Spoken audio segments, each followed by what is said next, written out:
Quant de temps ha passat? 3 dies? Alguns mesos? Més de 20 anys?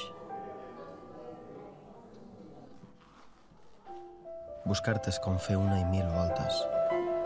Ets com aquesta casa.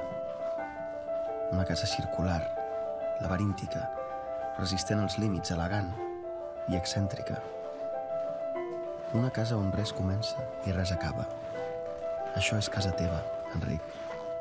Tornes a ser aquí, juganer, bromista, atractiu, excessiu, vitalista, golafre, infantil, amb la teva gran barba, la teva gran alçada, capaç de posar-te a tirar petards a la terrassa, de dibuixar geometries impossibles i mans infantils, tàctil, destre, observador, conversador, omnívor, voraç, impossible d'imitar, feliniano.